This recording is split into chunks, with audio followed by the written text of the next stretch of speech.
Capacitance isolated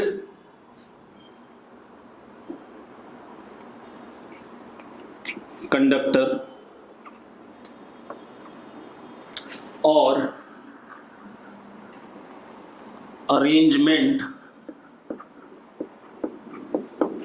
of conductors.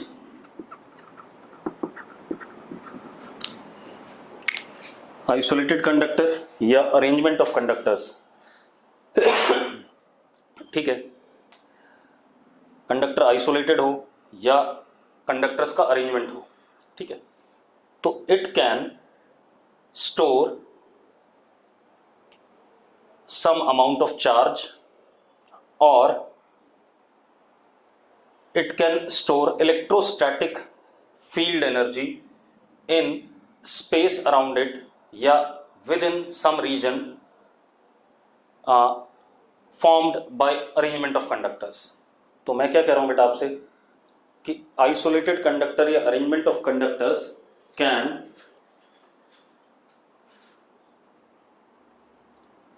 store some amount of charge or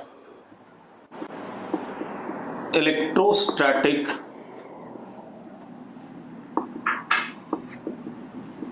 field energy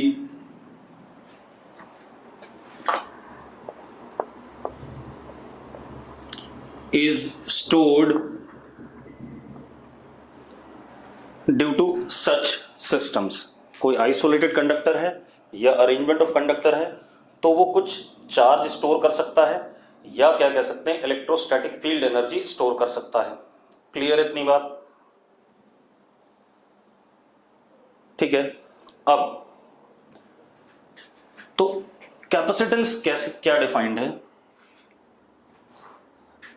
Capacitance is defined as amount of charge that charge or electrostatic energy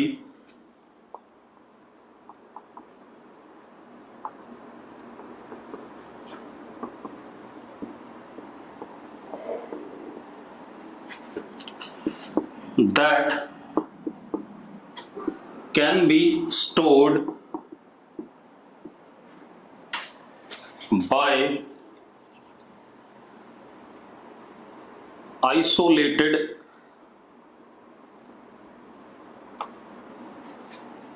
conductor or arrangement of conductors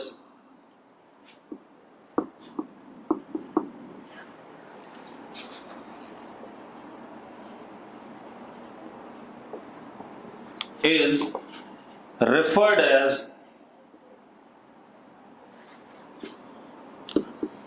capacitance of such system या capacity of such system. इसको क्या कहते हैं? Capacitance of such system और capacity of such system. Clear है? मैंने क्या कहा कि कोई कंडक्टर है आइसोलेटेड या कंडक्टर्स का अरेंजमेंट है, 2-3 कंडक्टर्स हैं, ठीक है। मैं क्या कह रहा हूं, कैपेसिटेंस मैंने चैप्टर स्टार्ट किया। अब मैं क्या कह रहा हूं आपसे कि कोई आइसोलेटेड कंडक्टर है या अरेंजमेंट ऑफ कंडक्टर है तो वो कुछ चार्ज स्टोर कर सकता है, ठीक है, या अगर वो चार्ज स्टोर कर सकता है कुछ तो अपने आसपास इलेक्ट्रोस्टैटिक फील्ड एनर्जी भी जनरेट कर सकता है।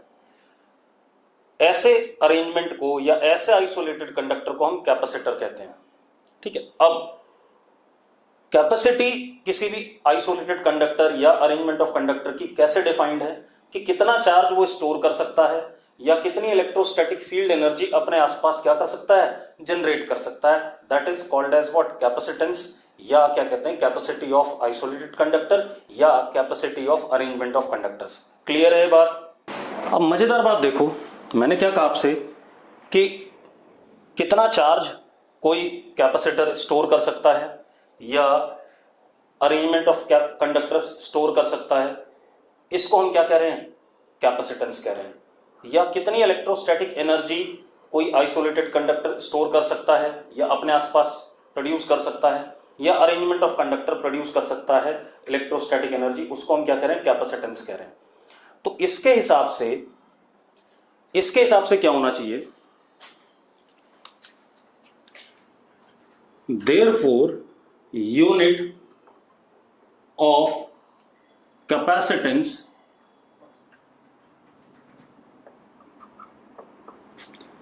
should be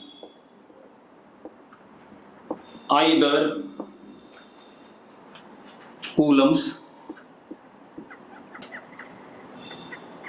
और जूल। बात सही है या नहीं है? मैंने क्या कहा, अमाउंट ऑफ चार्ज कितना स्टोर हो रहा है या कितनी एनर्जी अपने आसपास वो स्टोर कर रहा है, दैट इज कैपेसिटेंस। तो इसके हिसाब से unit of capacitance should be Coulomb's और जूल। अरे हां या ना, ऐसा ही लग रहा है, बट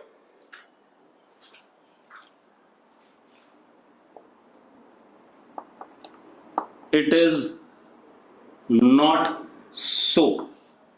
बट यूनिट ना जूल है ना क्या कहते हैं, कूलम्स है। ठीक है, इतनी बात। इसकी यूनिट कुछ और है, ठीक है, इसकी यूनिट क्या है, एसआई यूनिट, बता रहा हूं अभी क्यों है ऐसा। SI unit of capacitance is farad, is what, farad. ठीक है, इतनी बात। ऐसा यूनिट क्या है इसकी, फैरेड है। अब क्यों ऐसा है कि इसकी ऐसा यूनिट फैरेड है, जूल और कूलम क्यों नहीं है, अब इसके बारे में बात करते हैं। क्लियर है? चल, तो सबसे पहले आप मेरी बात सुनो। अब मैंने एक आइसोलेटेड कंडक्टर लिया, किसमें, एयर में। इसके आसपास क्या है, एयर है। क्लियर है? मैंने एक आइसोलेटेड कंडक्टर लिया, इसके आसपास क्या है, एयर है। ठीक, अब मेरी बात ध्यान से सुनो। मैंने अगर इस कंडक्टर को चार्ज प्लस क्यू दिया, तो ये प्लस क्यू सारा का सारा सरफेस पे आ जाएगा।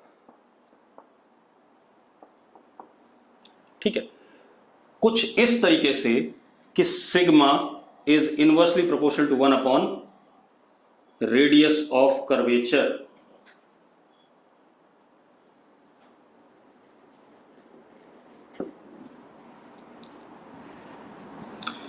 अंदर इलेक्ट्रिक फील्ड 0, बाहर electric field not equal to 0, और electric field just near the surface will be sigma upon epsilon naught. पढ़ा है कि नहीं पढ़ा हमने ऐसा? हाँ या ना? ES is electric field just near the surface and ES just near surface। और एक और चीज बेटा, ES vector perpendicular to DS vector, sorry parallel to DS vector, surface के परपेंडिकुलर। देखो ये छोटा सा DS हो गया और ES भी यहां पर कैसा होगा, जस्ट ऐसे ही होगा, नॉर्मल टू द सरफेस और DS वेक्टर के पैरेलल। यस और नो? दूसरी चीज बेटा, कंडक्टर क्योंकि इक्विपोटेंशियल होता है, तो कंडक्टर का बॉडी का पूरा पोटेंशियल VS और सरफेस का भी क्या, VS। हाँ या ना? ठीक है, अब इतनी बात हो गई। अब अगर हम फर्दर चार्ज देते हैं इसे, चलो ये तो Q आ गया था, कितना चार्ज आ गया था इस पे, Q आ गया था। अब अगर मैं इस पे फर्दर थोड़ा सा dq और लाता हूं, क्या लाता हूं, चलो VS ना क्या क्या, पोटेंशियल V कह देते हैं बेटा, क्या कह देते हैं, V। कंडक्टर का पोटेंशियल क्या है, V है, सरफेस का भी V ही होगा। यस और नो? अब एक बात बताओ, अगर मैं फर्दर चार्ज dq लाता हूं तो वो चार्ज भी सारा सरफेस पे आएगा, जो बढ़ेगा वो भी सरफेस पे ही आएगा। कुछ इस तरीके से कि अंदर इलेक्ट्रिक फील्ड जीरो हो जाए, बाहर इलेक्ट्रिक फील्ड नॉन जीरो हो जाए, सरफेस पे इलेक्ट्रिक फील्ड सरफेस के परपेंडिकुलर और सिग्मा अपॉन एप्सिलॉन नॉट, नया सिग्मा आ जाएगा, सिग्मा क्योंकि चेंज हो जाएगा, चार्ज बढ़ गया तो। अरे यस और नो? तो अब एक और चीज, कंडक्टर का पोटेंशियल भी तो चेंज करेगा, और क्या करेगा, बढ़ेगा, क्योंकि पॉजिटिव चार्ज क्या कर रहा है, कंडक्टर पे बढ़ रहा है। अरे ठीक है ये बात, मैं क्या कह रहा हूं, क्योंकि पॉजिटिव चार्ज कंडक्टर पे बढ़ रहा है तो कंडक्टर का पोटेंशियल क्या करेगा, बढ़ेगा। तो हमने क्या कहा, Q is directly proportional to V. Q is directly proportional to V. जैसे जैसे Q बढ़ाऊंगा मैं, चार्ज बढ़ाऊंगा, ये वाला लाता जाऊंगा कंडक्टर के ऊपर, तो पोटेंशियल कंडक्टर क्या क्या करेगा, इंक्रीज करेगा। अब आप चार्ज बढ़ाते जाओ, पोटेंशियल बढ़ता जाएगा, हाँ या ना? ठीक है। अब मैंने क्या करा, Q प्रोपोर्शनैलिटी हटा दिया, is equal to C into V, some proportionality constant, that is C। अब ये जो C है, this is capacitance of isolated conductor.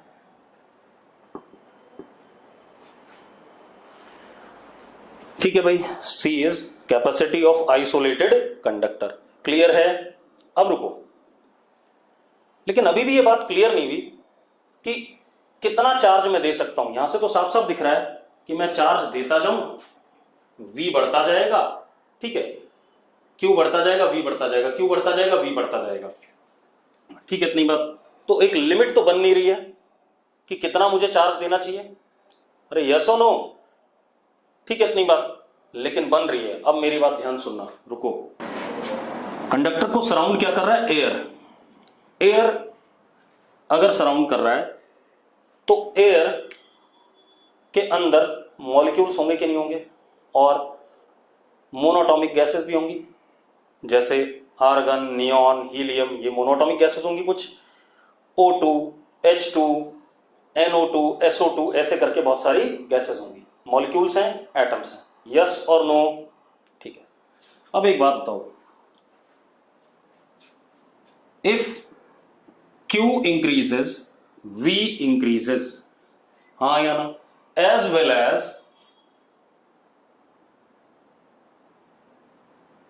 Sigma increases, therefore E just near surface also increases, yes or no? अब मेरी बात सुनो, यहां पर इलेक्ट्रिक फील्ड वेक्टर ऐसे डायरेक्टेड है। अब ध्यान से देखना भाई, यहां पर कोई एयर का मॉलिक्यूल था, एयर का कोई मॉलिक्यूल था, ठीक है, तो इलेक्ट्रिक फील्ड अगर इधर की तरफ डायरेक्टेड है तो उस एयर के मॉलिक्यूल के नेगेटिव, मतलब जो इलेक्ट्रॉन्स होंगे मॉलिक्यूल में, या एटम है, ठीक है, एयर का कोई एटम है, एटम के इलेक्ट्रॉन्स इलेक्ट्रिक फील्ड की तरफ आएंगे कि नहीं आएंगे। अब मैं क्या कह रहा हूं, ये हमारे पास एयर का कोई एटम है, मान लो हीलियम है, क्या कहते हैं, आर्गन है, कुछ भी है, तो जो सेल में, एटम के सेल्स में जो इलेक्ट्रॉन होते हैं उस पे इलेक्ट्रिक फील्ड के अपोजिट फोर्स लगेगा, तो इधर की तरफ होंगे, और जो न्यूक्लियस होगा थोड़ा सा दूसरी साइड धक्का दे दिया जाएगा, यस और नो? मतलब ये क्या हो गया, पोलराइजेशन ऑफ एटम्स और मॉलिक्यूल्स ऑफ एयर, और ये हर जगह हो रहा होगा इसके आसपास, ठीक है, इतनी बात, पोलराइजेशन ऑफ एटम्स और मॉलिक्यूल्स ऑफ एयर। अब एक चीज देखो, अगर ये E बढ़ रहा है तो इस नेगेटिव चार्ज पे अंदर की तरफ फोर्स ज्यादा लग रहा होगा, और पॉजिटिव चार्ज पे बाहर की तरफ फोर्स ज्यादा लग रहा होगा। तो if E S increases on increasing Q, Q के बढ़ने पे ही ES बढ़ेगा, then at some value of ES,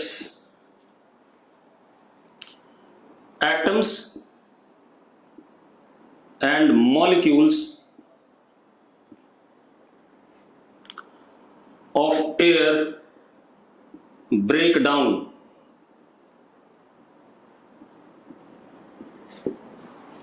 atoms और molecules of air break down, मतलब इलेक्ट्रॉन अलग हो गया और पॉजिटिव पार्ट अलग हो गया। अरे क्लियर है? क्योंकि फोर्स लग रहा था, कभी ना कभी टूट सकता है अगर इलेक्ट्रिक फील्ड बढ़ती जाए। ठीक है, इतनी बात। अब मजेदार बात देखो, ठीक है। Then at some value of ES atoms and molecules of air break down, मतलब कुछ एक पर्टिकुलर वैल्यू ऑफ ES पे अचानक ये एयर के मॉलिक्यूल्स ब्रेक डाउन कर जाएंगे।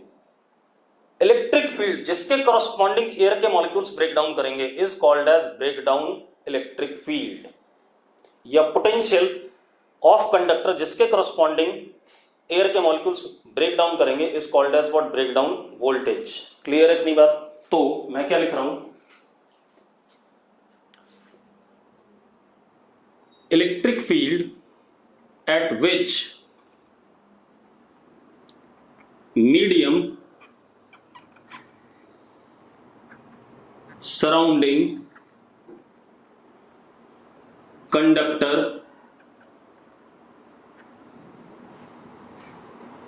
gets breakdown, या gets, हाँ breakdown ही लिख लो, is called as breakdown electric field।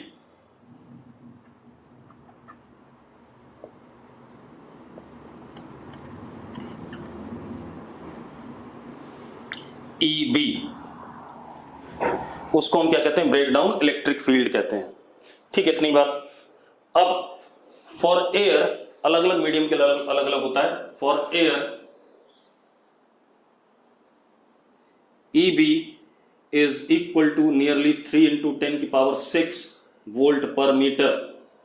Electric field की वैल्यू क्या होनी चाहिए? 3 into 10 की power 6 volt per metre.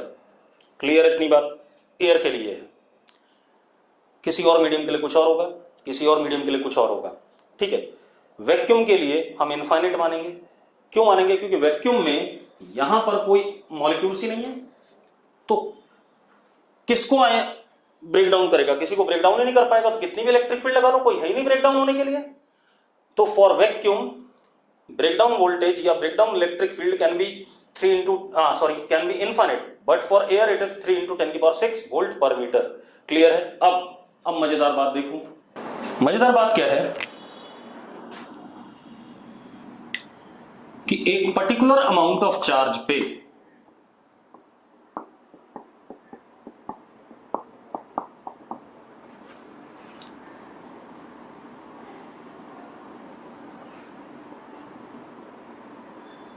Electric field इसके पास में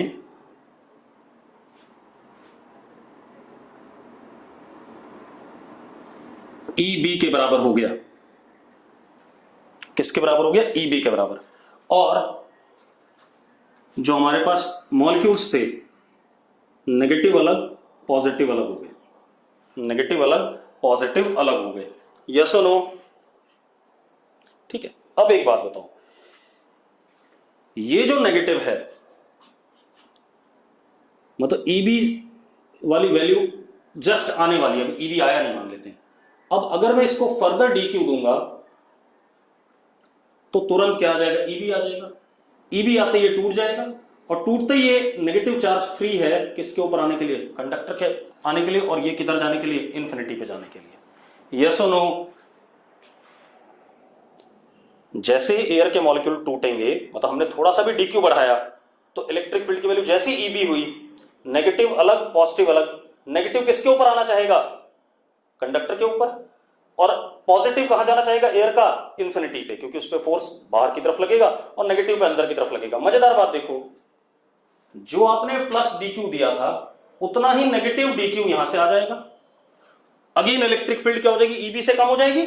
मैं क्या कह रहा हूं कि भैया ये डी क्यू आने पे यहां इलेक्ट्रिक फील्ड अचानक बढ़ी, कितनी हो गई, ईबी हो गई, ये टूट गया, ये टूट गया, ये वापस इधर आ गया। जैसे ये वापस इधर आया तो जितना प्लस डी क्यू आया था उतना ही माइनस डी क्यू यहां से आ गया। ठीक है, इतनी बात। तो अगेन इलेक्ट्रिक फील्ड क्या हो गया, ईबी से क्या हो गया, कम हो गया, और ईबी से कम हो गया, फिर से ब्रेकडाउन रुक गया। अब इससे क्या कंक्लूड कर सकते हैं कि एक पर्टिकुलर अमाउंट ऑफ चार्ज आने के बाद आप कंडक्टर को जब चार्ज कर रहे हो तो फर्दर चार्ज नहीं हो पा रहा है। हम ऐसे भी समझ सकते हैं कि भाई ये डीक्यू हमने दिया, ठीक है, इतनी बात, और ये डीक्यू निकल गया, डीक्यू इधर, माइनस डीक्यू इधर आया, तो हम ये कह सकते हैं प्लस डीक्यू बॉडी से क्या कर गया, निकल गया। हम ऐसे भी कह सकते हैं। अरे कह सकते हैं या नहीं कह सकते हैं? ठीक है, तो अब यहां पर आकर के क्लियर हो गया कि किसी भी कंडक्टर को आप इनफाइनाइट चार्ज नहीं दे सकते। आपने यहां पर ये प्लस डीक्यू दिया, ठीक है, इतनी बात, तो ये प्लस डीक्यू देखो बाहर निकल गया, ये इस पे चला गया, ठीक है, इतनी बात। तो कितना चार्ज बाहर निकल गया, प्लस डी क्यू निकल गया। इसका मतलब क्या हो गया कि एक पर्टिकुलर अमाउंट ऑफ चार्ज आने के बाद कंडक्टर को आप फर्दर चार्ज नहीं कर सकते। क्लियर इतनी बात? ठीक, तो अब that means after attaining some value of charge, if conductor is given charge further, it loses charge given to medium around it, medium को लूज कर गया। ठीक है, इतनी बात। अब एक बात बताओ, अब हम कितना चार्ज दे सकते हैं कंडक्टर को, किस किस फैक्टर पे डिपेंड कर रहा है? सबसे पहला फैक्टर, ठीक है, सबसे पहला फैक्टर है कि मीडियम पे डिपेंड कर रहा है कि मीडियम की ब्रेकडाउन इलेक्ट्रिक फील्ड कितनी है। यस और नो? ठीक है, अगर मीडियम की ब्रेकडाउन इलेक्ट्रिक फील्ड कम होती तो कम चार्ज दे पाते हम इसे, ज्यादा होती तो ज्यादा दे पाते। तो सबसे पहला फैक्टर हो गया amount of charge that can be given to conductor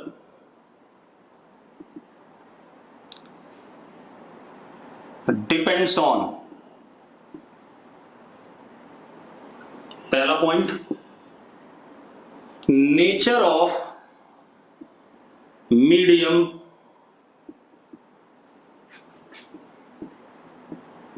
surrounding it.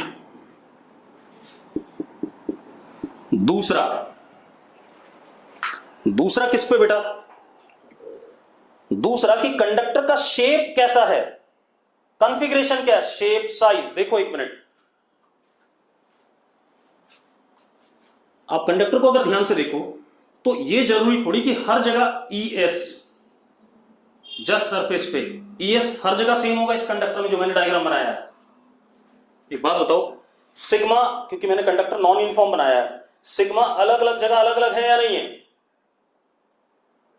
Surface पे सिग्मा अलग अलग जगह है, अलग अलग है। जहां पर सिग्मा सबसे ज्यादा होगा, सबसे पहले ब्रेकडाउन वहीं आएगा कि नहीं आएगा? ठीक है, तो इसका मतलब also depends on shape, size और कॉन्फ़िगरेशन ऑफ कंडक्टर। किस पे डिपेंड कर रहा है? शेप, साइज और कॉन्फ़िगरेशन ऑफ कंडक्टर। यस और नो?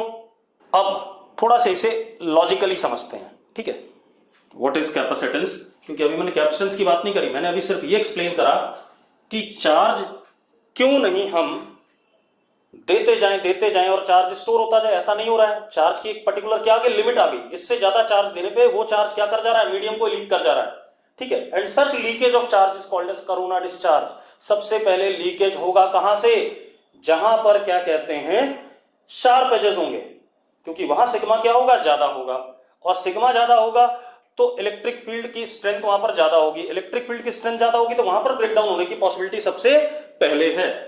अरे मेरी बात क्लियर है तो यस लिखो। अब जरा हम कैपेसिटेंस को लॉजिकली समझते हैं बेटा। अब सबसे पहले देखो, हमारे पास ये कंडक्टर है,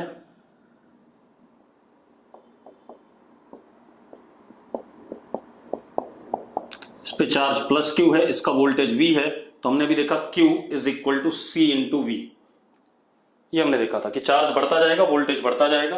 अब तो Q is equal to what, C, ठीक है। अब एक काम करो, आपके पास ये एक बाल्टी है,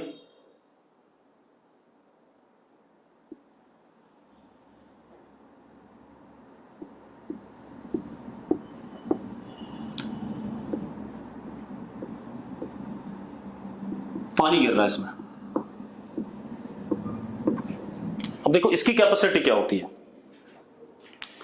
अब आप ऐसा थोड़ी पानी भरते ही जाओगे भरते ही जाओगे भरता रहेगा, ऐसा नहीं है। पहले इतना पानी आया, फिर इतना आया, इतना आया, इतना आया, इतना आने के बाद जो भी पानी आएगा वो ओवरफ्लो करेगा कि नहीं करेगा, अरे यस और नो, ठीक है। तो सेम यहां कंडक्टर के साथ हो रहा है, कंडक्टर पे चार्ज आता गया आता गया आता गया, एक मोमेंट के बाद क्या करने लगा, ओवरफ्लो करने लगा। ओवरफ्लो मतलब मीडियम में बाहर चला गया, ठीक है।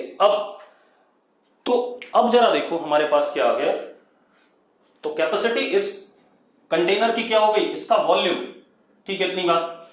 अब जरा देखो, अब हमारे पास क्या है, तो हम क्या कह सकते हैं, charge on conductor upon potential of surface of conductor is capacitance for isolated conductor. Charge on, क्योंकि बाल्टी का जो वॉल्यूम था वो चाहे कम पानी भरा हो चाहे ज्यादा पानी भरा हो, उससे वॉल्यूम को कोई फर्क पड़ने वाला नहीं था, वॉल्यूम इज व्हाट, फिक्स्ड। अरे यस और नो, ठीक है भाई। तो कैपेसिटी उसकी वॉल्यूम ही थी। अब देखो भाई, अब एक बच्चा कह रहा है V अगर जीरो हो जाए निकम्मे, तो चार्ज भी जीरो रहेगा आइसोलेटेड पे, ठीक है। 0/0 जीरो नहीं होता है, कुछ हो सकता है, ठीक है। बाल्टी में कोई पानी मत भर दो, रुक जा, जिसने लिखा V अगर जीरो हो जाए, बाल्टी में पानी मत भर, तो क्या कैपेसिटी जीरो है बाल्टी की, कैपेसिटी बोल रहा हूं मैं, भर तो सकता है पानी,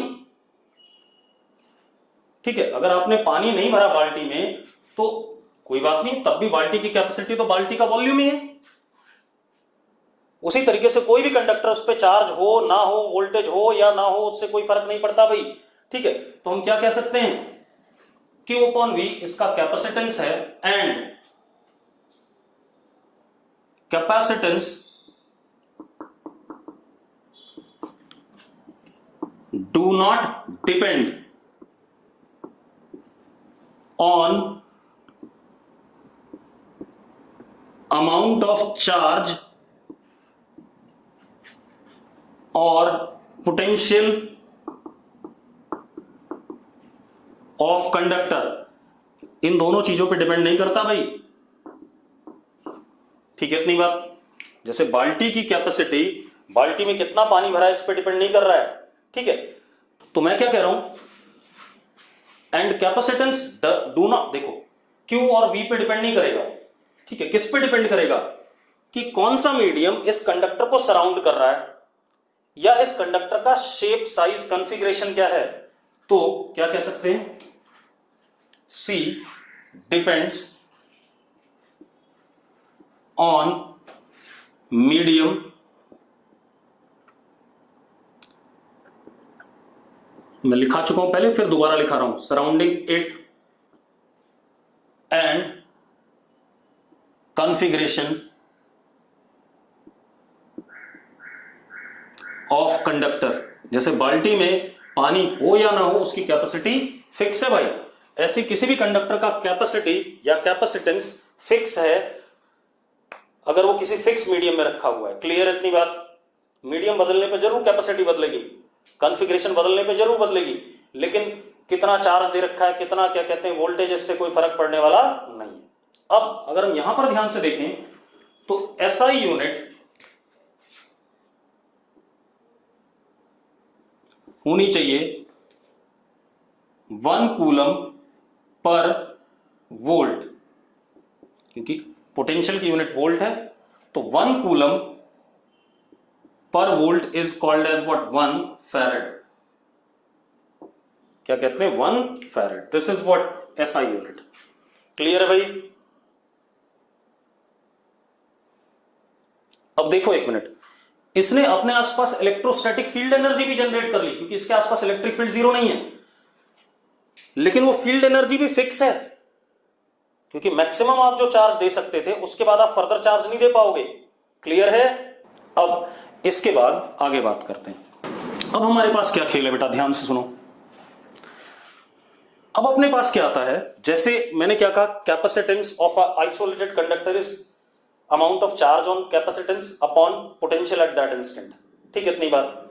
कॉन्फ़िगरेशन बेटा शेप साइज होता है, ठीक है। और मैंने बताया था कि कंडक्टर के सरफेस पे सिग्मा हर जगह पर सेम नहीं होगा अगर ये नॉन यूनिफॉर्म है सरफेस, ठीक है। रेडियस ऑफ कर्वेचर अलग अलग है, तो सिग्मा अगर अलग अलग है हर जगह पर, तो इलेक्ट्रिक फील्ड भी हर जगह पर अलग अलग होगी सरफेस पे। इलेक्ट्रिक फील्ड अलग अलग होगी तो जो एयर का क्या कहते हैं आयनाइजेशन हुआ था, ठीक है, इसमें ब्रेकडाउन हुआ था, वो हो सकता है जहां पर सिग्मा ज्यादा हो वहां पर सबसे पहले हो सकता है क्या वही होगा, ठीक है, इतनी बात। तो इसी को कह रहा था कॉन्फ़िगरेशन। कॉन्फ़िगरेशन होता है शेप साइज। अब मेरी बात सुनो, तो हमने क्या कहा, C is equal to Q upon V for isolated conductor, ऐसा यूनिट फैरेड। अब मेरी बात ध्यान सुनो, लेकिन जब आप सवाल देखोगे इस चैप्टर में, अभी आपने देखे नहीं है, जब आप सवाल देखोगे इस चैप्टर में तो आपको जो कैपेसिटेंस मिलेगी, मैंने कहा SI यूनिट इसकी क्या है,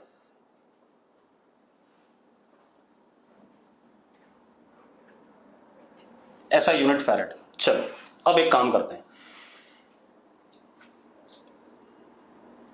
टेकिंग, या रुको, capacitance of isolated spherical conductor. चलो पहले इसको निकाल लेते हैं तब बात करेंगे। मैंने क्या कहा, capacitance of isolated spherical conductor, ठीक है।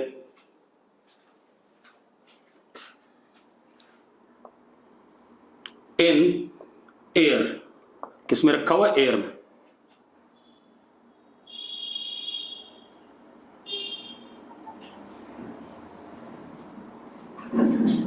रेडियस इसका R,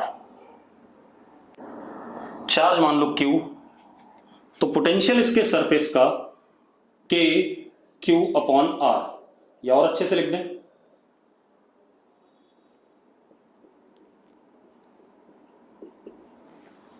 कितने लोगों को ये बात क्लियर है? सरफेस का potential Q upon 4 pi epsilon naught R और चार्ज इसका Q।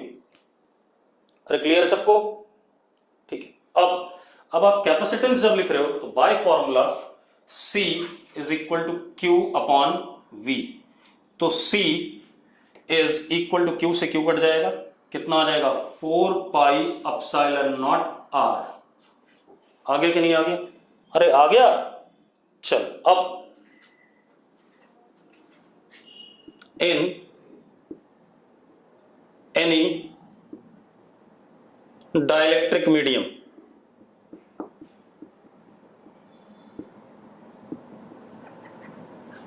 ठीक है। अब जरा देखो,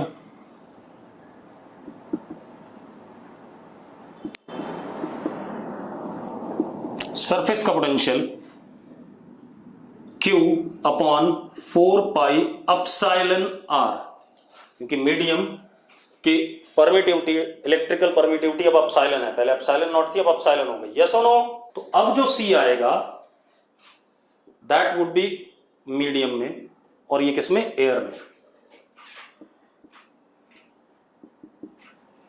सी medium is Q upon this कर दिया 4 पाई एप्सिलॉन आर।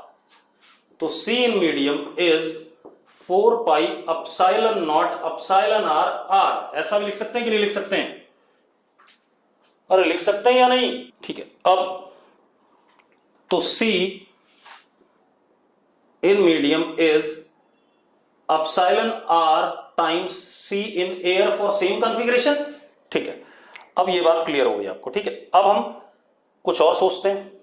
मतलब आइसोलेटेड स्फेरिकल कंडक्टर के लिए कैपेसिटेंस हो गई 4 पाई एप्सिलॉन नॉट आर या 4 pi epsilon not epsilon R R. Clear है? अब जरा देखो किस पे डिपेंड कर रहा था, आप खुद देखो। एप्सिलॉन पे डिपेंड कर रहा था, यानी कि मीडियम पे डिपेंड कर रहा था। और किस पे डिपेंड कर रहा था? रेडियस पे। रेडियस क्या? स्फीयर का कॉन्फ़िगरेशन। अरे यस और नो? ठीक है, मैं क्या कह रहा हूं, जो कैपेसिटेंस आई वो 4 पाई एप्सिलॉन इनटू आर आई। Epsilon means what? मीडियम की property. And radius means what? किसकी प्रॉपर्टी बेटा? Radius means configuration of conductor. अब मजेदार बात देखो, अब हम आइसोलेटेड कैपेसिटर ही क्यों नहीं पढ़ते हैं? एक्चुअल में हम कैपेसिटेंस पढ़ते क्यों हैं? हमें अगर कहीं पर स्पेस में इलेक्ट्रिकल एनर्जी स्टोर करनी है और बाद में उसको यूटिलाइज करना है, मतलब इलेक्ट्रोस्टैटिक एनर्जी स्टोर्ड है, ठीक है, उसको हमें बाद में यूटिलाइज करना है, तो हम क्या करेंगे? कंडक्टर को चार्ज देंगे, उसके आसपास एनर्जी स्टोर हो जाएगी, और उस एनर्जी में अगर हम कोई टेस्ट चार्ज रखेंगे तो वो टेस्ट चार्ज अपने आप क्या गेन कर लेगा? काइनेटिक एनर्जी गेन कर लेगा। मतलब फिर वो काइनेटिक एनर्जी हम यूटिलाइज कर लेंगे कहीं पर। हमारा पर्पस ये होता है। अरे यस और नो? मैंने क्या कहा? कैपेसिटर एक अरेंजमेंट है आइसोलेटेड कंडक्टर का या कंडक्टर्स का, जिससे हम इलेक्ट्रोस्टैटिक एनर्जी स्टोर करते हैं कहीं पर। अब इलेक्ट्रोस्टैटिक एनर्जी स्टोर कर ली, वो रखी एनर्जी स्टोर्ड है हमारे पास, उसमें हमने टेस्ट चार्ज रखा, तो test charge will obviously gain what? Kinetic energy. वो काइनेटिक एनर्जी हम फर्दर यूटिलाइज कर लेंगे अपने किसी काम के लिए। ठीक है, तो अब कैपेसिटर का काम यही था। तो अभी हमने आइसोलेटेड कैपेसिटर की वजह से कैपेसिटेंस निकाल ली, लेकिन हम आइसोलेटेड कैपेसिटर यूज नहीं करते हैं, हमें अरेंजमेंट ऑफ कंडक्टर्स चाहिए होता है। ऐसा क्यों? देखो, we do not prefer isolated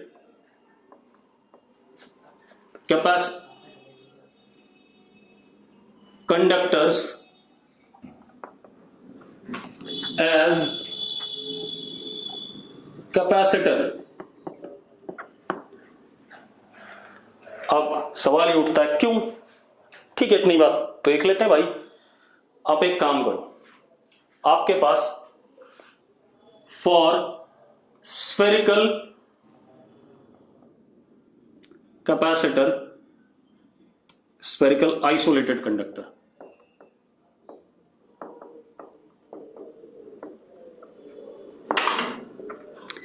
C is equal to 4 pi epsilon nought R. ये निकाला था अभी आपने फॉर्मूला।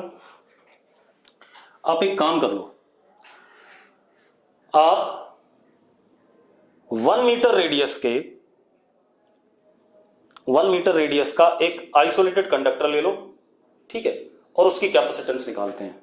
तो मैंने क्या कहा? Suppose if R is equal to 1 metre, तो C is equal to 4 pi epsilon naught. ठीक है, इतनी बात बेटा। 1/4 पाई एप्सिलॉन नॉट होता है 9 इंटू 10 की पावर 9। तो यहां आ गया 1/9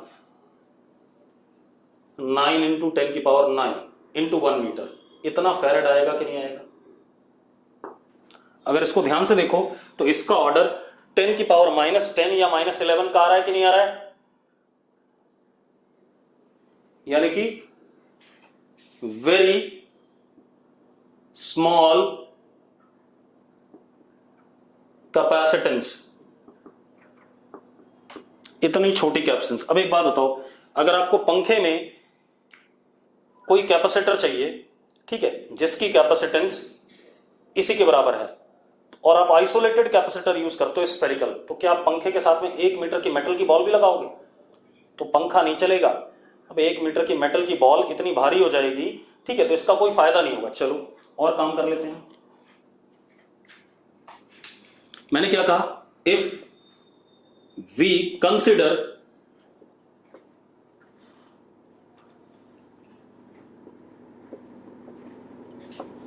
अर्थ एज कैपेसिटर, तो radius of earth is 6400 kilometre approximately. तो बेटा क्या हो जाएगा? C is equal to 1/9 into 10 की पावर 9, 6400 इंटू 10 की पावर 3। ठीक है, इतनी बात। ये जो C आएगा ये भी आएगा लगभग 711 माइक्रोफैरड, 711 इंटू 10 की पावर -6। ठीक है, अब एक बात, तो ये भी छोटी वैल्यू है यार, बड़ी तो है नहीं। ठीक है, तो अब इसी वजह से हम आइसोलेटेड कैपेसिटर, क्योंकि आइसोलेटेड कंडक्टर्स की कैपेसिटेंस काफी छोटी होती है, ठीक है, तो हम उनको यूज नहीं करते हैं, ठीक है, फॉर प्रैक्टिकल पर्पसेस, जहां पर हमें इन्हें यूज करना है। ठीक है, इतनी बात। तो हम क्या लिखेंगे? Since C is very small for isolated conductors,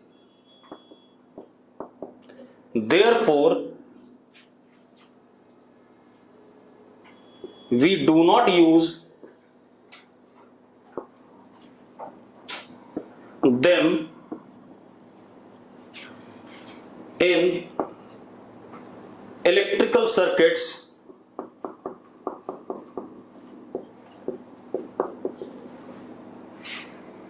ठीक है, प्रैक्टिकली इनका ज्यादा यूज नहीं पाया गया। क्लियर है?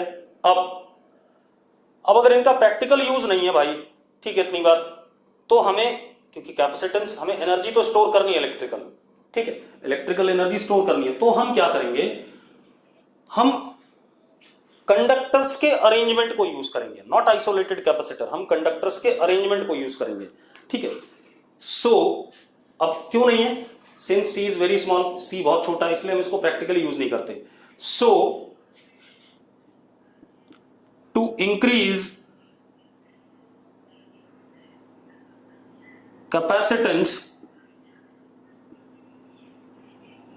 Of So to increase capacitance, we will use arrangement of conductors. हम क्या यूज करेंगे? अरेंजमेंट ऑफ कंडक्टर्स, ताकि हम कैपेसिटेंस को क्या कर सकें? बढ़ा सकें और प्रैक्टिकली यूज कर सकें। क्लियर है इतनी बात? ठीक है भाई। अब एक और चीज बेटा मिटा दूं जरा इसे। अब हम आते हैं अरेंजमेंट ऑफ कंडक्टर्स। ठीक है, इतनी बात। अरेंजमेंट ऑफ कंडक्टर्स में हम क्या करेंगे?